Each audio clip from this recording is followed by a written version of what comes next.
Welcome back. This is Toni Wade, the Compassionate Investor, and we're talking about being a property finder. Now, let me tell you, there are many advantages and disadvantages to being a property finder, and we're going to talk through some of those.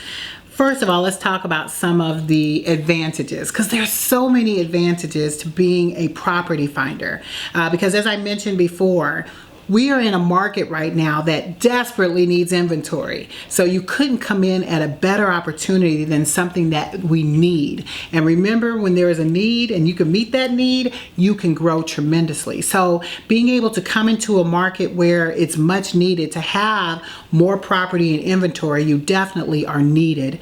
Also, you have the flexibility. You do it when you want to. You don't have anyone's clock to clock in. You can create your own schedule. It's flexible. It just allows for you to be able to move like you need to move, simply finding property that somebody else wants. You also, it's like low risk. Like, you don't really have to come in, with all the risk associated with either flipping a property and all the other ways as it relates to real estate. You just come in bringing the deal, and once you make the deal, you make the money, you go to the next. Like, that is so amazing. And then even further, how many deals do you think you can make in a month? You get to dictate what that looks like. To be in control of your own salary and what's coming into you, you get to call the shots. Now, I will say typically in being a property finder, you're paid anywhere from $500 to $1,000 just finding a property. Now, the difference between being a property finder and a wholesaler is the difference in the amount of work. So as you are new, building your acumen around real estate, property finding is the best way to come in, because all you're doing is finding the property and then you're passing it over to a wholesaler who's going to move all the moving parts of that. So those are some amazing advantages that you have in just learning how to find property. And once you've mastered that, then you see what you have the capacity to learn even more.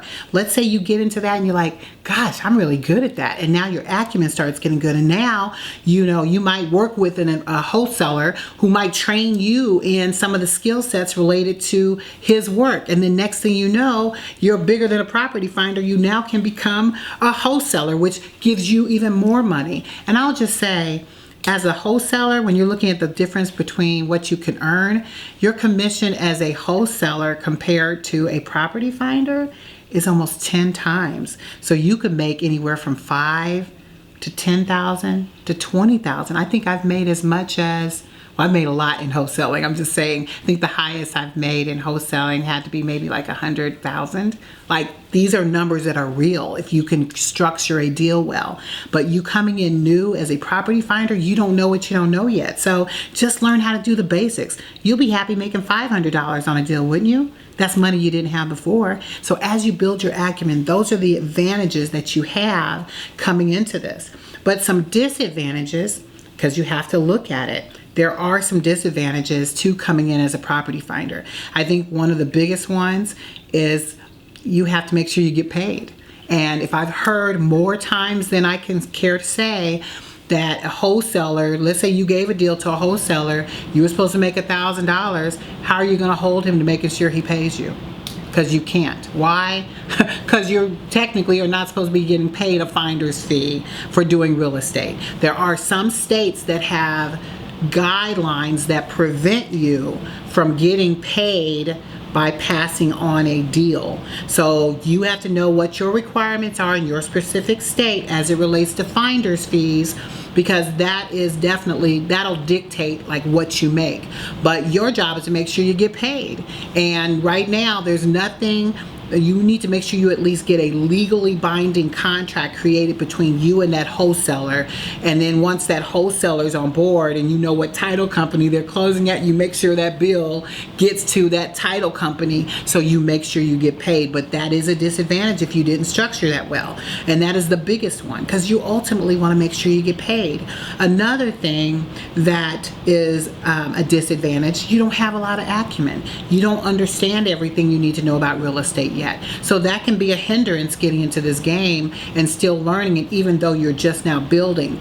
So I want to encourage you, as you get into being a property finder, you do what it takes to learn the acumen. There's so much out here that you can get into and learn how to do real estate, just to start understanding, well, what is a wholesale deal? How do you create the structure of the deal? How do you put these things together? Start learning that now, because that disadvantage will then become an advantage for you as you start building yourself as a property finder.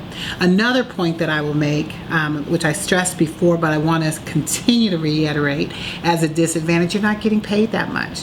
It doesn't pay a lot. So where you might have to put 10 deals together to equate what it would be if you were a wholesaler, you just have to do that. It does not pay as well. So I would just say that get yourself in a position where you're finding amazing properties so that you can maybe create a higher finder fee for yourself.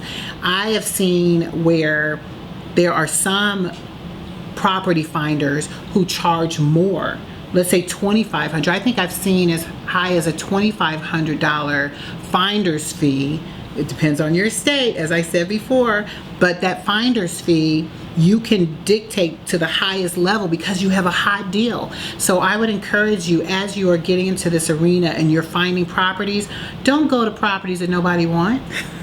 Go to properties that people are like, dang, I'm looking for Kirkwood. I'm looking for that Maplewood property. I'm looking for that Creve Coeur property. And especially in the market that we're in today, if you can imagine that the market is calling for large numbers for the people who are selling properties, that can mean money for you too. You could charge a higher finder's fee because the market's calling for it right now. So as I said, you've got the flexibility to build this however you need to build it. There are a lot of advantages and there are a lot of disadvantages, but I believe that the advantages truly outweigh the disadvantages. It's just your job to now take those disadvantages that I referenced before, like your business acumen and making sure that you get paid, turn those into advantages.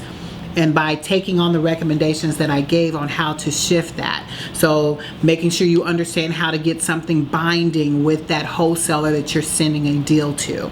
Making sure that you know which title company that they're going to be using when they get that property under contract. But those are specific things that you can do to change those disadvantages and making them into advantages for you.